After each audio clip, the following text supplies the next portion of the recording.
What are the three things we talk about when it comes to winning a ball game? You get clutch hitting, you get good pitching, and you play solid defense. Well, the Jays offense wasn't terrible today. Yeah, they had 3 runs, but they manufactured a run. They did a good job crawling back into the game with a couple home runs when they were down 4-0.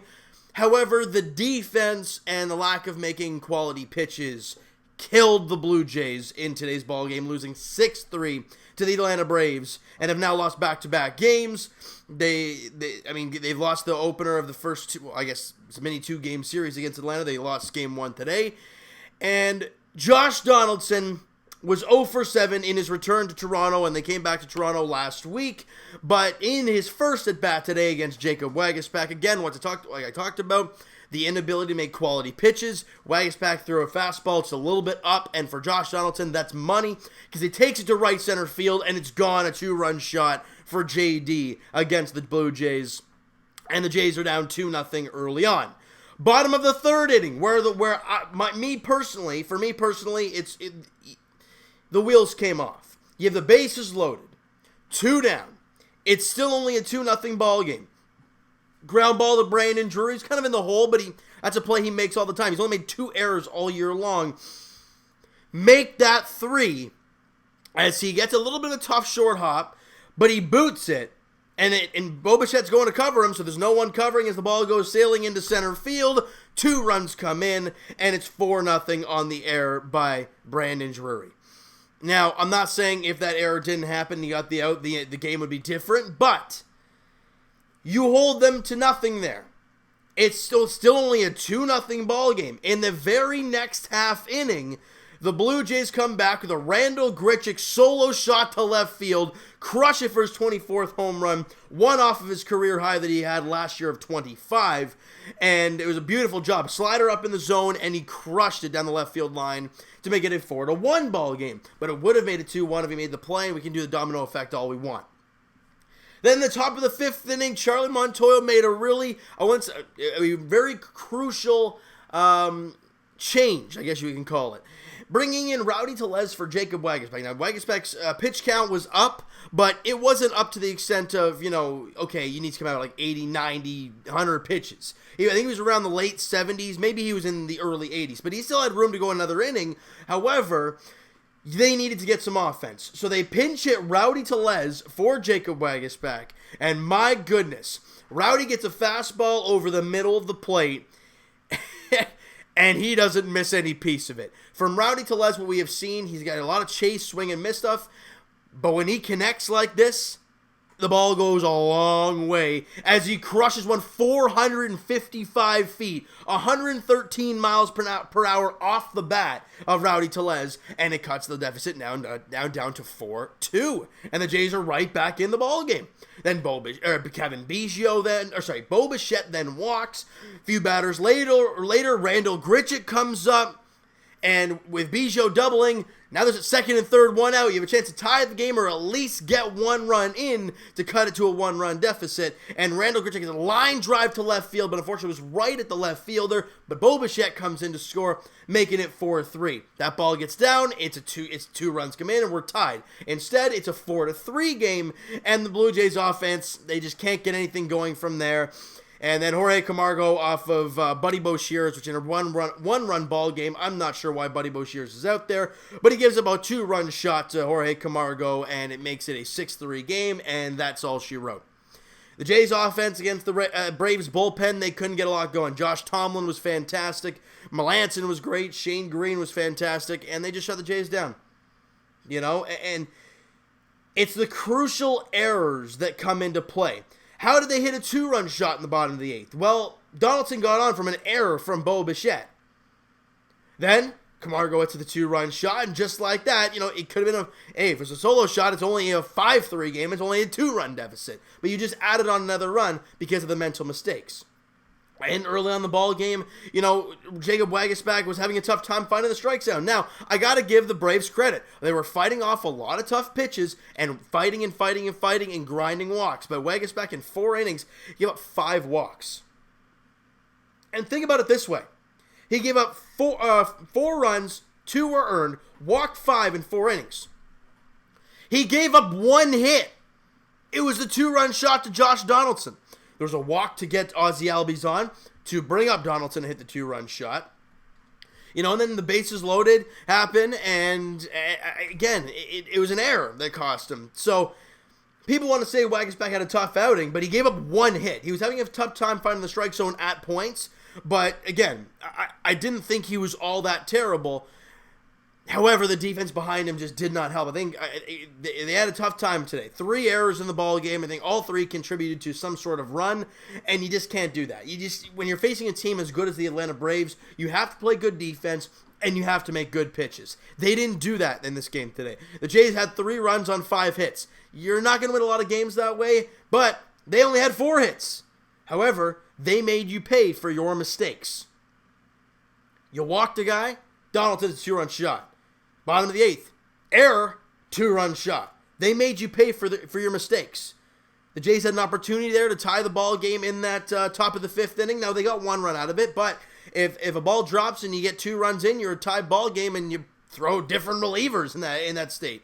But, again, it's the way it goes sometimes, guys. The Jays are now 55-84, 29 games under 500. I mean, they were at one point in the month of June and July, playing pretty good baseball. And the month of August, at least the late part of the month of August, they have not been playing very well. And at least to start the month of September, they're 0-2, so it's not a good start as of yet. But again, as we've talked about, this year is not about wins and losses. It's about seeing what we have with these younger players and continuing to grow, continuing to move on with these young kids. And Bo Bichette led off the ball game with a hit. He went 1 for 3 with a run scored and a walk. So I'd say it was a pretty positive game for him. Randall Grichuk went 1 for 3, had 2 RBIs. Good on him. He's 1 home run away from his career high. He's I think it's 7 RBIs away from his career high of 68. He's at 61 now. So he's putting a pretty good season together. But again, in a World Series contending, and you got to remember, no Vladdy today. They didn't find a way to pinch hit for him. People are going to say, well, they should have put in Derek Fisher, where Derek Fisher came in to pinch hit.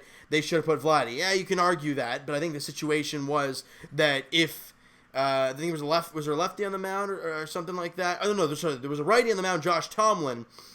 They didn't want Newcomb to come into the ball game, and that would have happened. If they had Vladdy come out there, they would have thrown out the better pitcher in Newcomb. They chose not to because of Fisher out there. It worked for them, but it happens sometimes, guys. I mean, look, there was not a lot of offense. Like I talked about, 5 hits in the ball game. Tellez comes in for 1 at bat and hits a home run. Good on him for that. Brandon Drury was 1 for 4, a little blooper. Grichuk got a hit. Biggio had a hit. Bichette had a hit. But other than that, there really wasn't a whole lot of offense for the Blue Jays. Pitching-wise, like we talked about, Jacob Waguespack, I didn't think he was all that bad. Again, the strike zone was a little bit off for him. He wasn't really pitching the greatest in this one. I'm trying to see the pitches he threw. He threw 87 pitches, 54 strikes. That tells you there was only 33 balls. That's not a terrible ratio. But what that tells me is that they were fighting, they were battling tough pitches, and they were just drawing walks. And you can't argue Waguespack for that. He threw 87 pitches through 4 innings. They were grinding. I think there was at 20, 25, 26 pitches through the first inning. I mean, yet he only gave up a 2-run shot. So, I mean, he didn't pitch that bad, but it's the way it happens sometimes. Good teams, when they have good at-bats, it's just hard from there. Jason Adam, though, had a great ball game. 2 innings, he only gave up the 1 hit, didn't allow a run, struck out a batter. Good job there. Ryan Tepera came out. Good to see him back out there. Threw an inning, didn't give up a hit, walked 1, but struck out the side. Great to see Ryan Tepera back out there for the Blue Jays there today. And much needed for him after not pitching since May.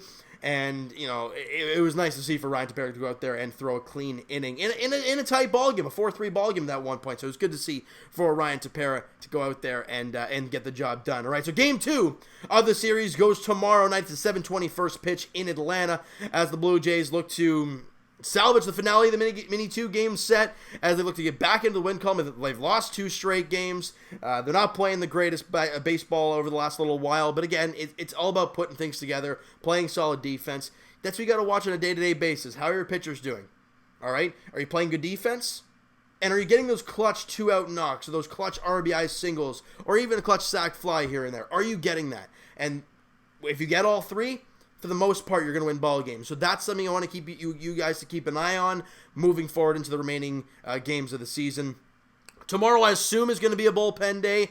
Sean Reed-Foley, who we would assume would be a spot, he pitched today. Thomas Pannone only pitched a few days ago. Clayton Richards back up with the team. I think he pitched a couple days ago.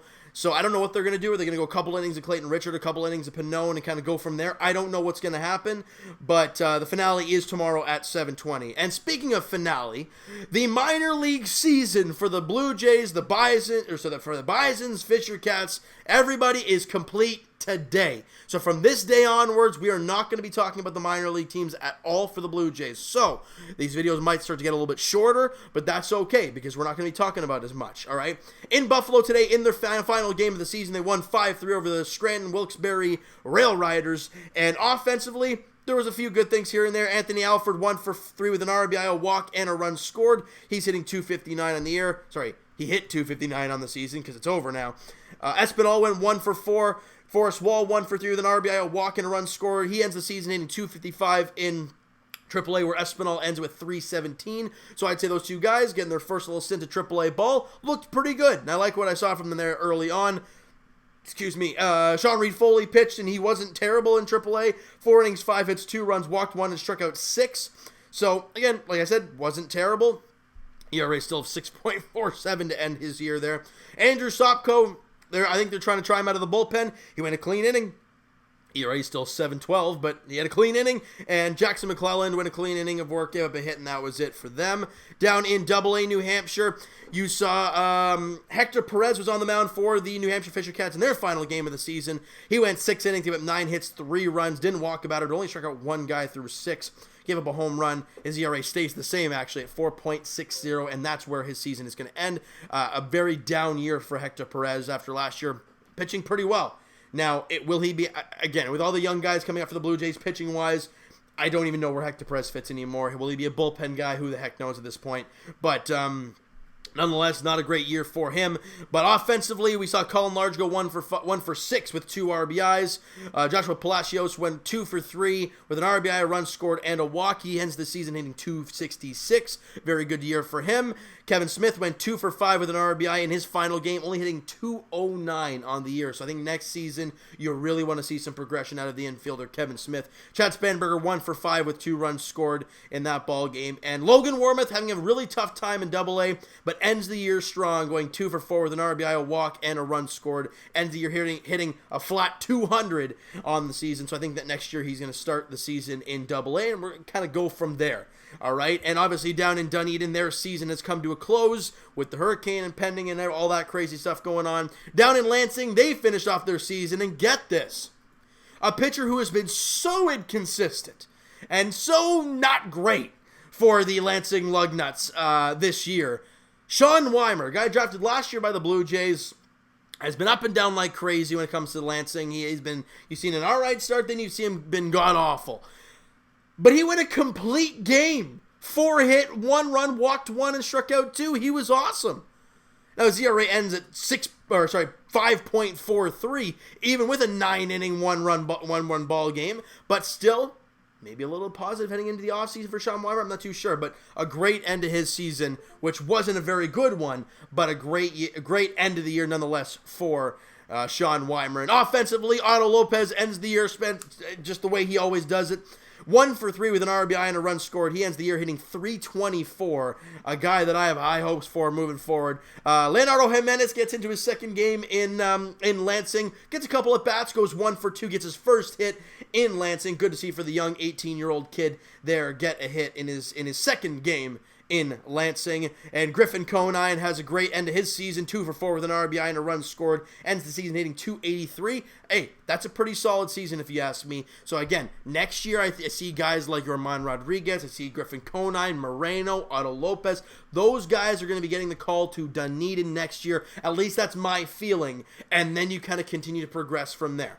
But speaking of Yorman Rodriguez, he went 1 for 4 with an RBI and a run scored today. Ends his season hitting .344 in Lansing. Now, ideally, hadn't had as much time as Otto Lopez and Griffin Conine in Lansing. It's been the bulk of his time in Vancouver, but raked there and goes to Lansing and hits .344. So a great year nonetheless for Yorman Rodriguez, and who knows what the future holds for him.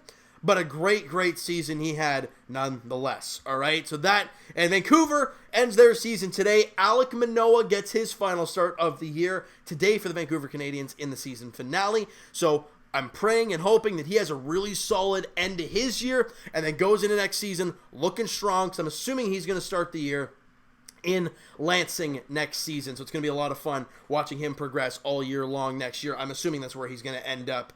But he's on the mound today for Vancouver in the final game of their season. And that is it. That is the final time we are going to be talking about the minor leagues for the Blue Jays. All right, so guys, you know what? That is going to do it for this one. If you guys enjoyed this video and you guys did not enjoy the ball game today because it was kind of a garbage fest, smack that like button to appreciate that. Hit the subscribe button if you guys have not already. Comment down below your thoughts on the game, your thoughts on the video, your thoughts on everything towards the Blue Jays. What are your expectations for next year? I want to hear your guys' thoughts towards the minor leaguers. Where do you see them going? That kind of thing. All that crazy stuff. And still, September call-ups are still coming. We've now seen Clayton Richard and Thomas Pannone get called up. We've seen, I'm assuming Justin Schaefer is going to be up here. So you're probably not going to see any of the big young guys up. You're probably going to see that going into next season through spring training and into the early months of next season. That's my opinion, but we'll have to see how it all plays out there over the next coming days. So it's gonna be a lot of fun. All right, guys, check out my main man Mo Buckets on Twitter, Blue Jays Wave on Instagram. If you have not checked his Instagram page out, go do so. Him and his buddy Rob do that Instagram page. They work really hard on that. They put a lot of time and effort into it, and they do a fantastic job. Check out them once again, Blue Jays Wave on Instagram. Twitter is down below for myself. Follow up, send me a DM, guys. Do all that great stuff, and I will talk to you guys Blue Jays edition in game 2 of the two-game series, the mini two-game series against the Atlanta Braves there. Tomorrow night, 7:20, first pitch in Atlanta as the Blue Jays look to split the mini two-game set. Mike Foltynewicz on the mound for the Atlanta Braves. I'm assuming it's some sort of bullpen day for the Blue Jays. Thank you so much for listening and watching. Hope you guys enjoyed this video, and we'll talk to you guys then.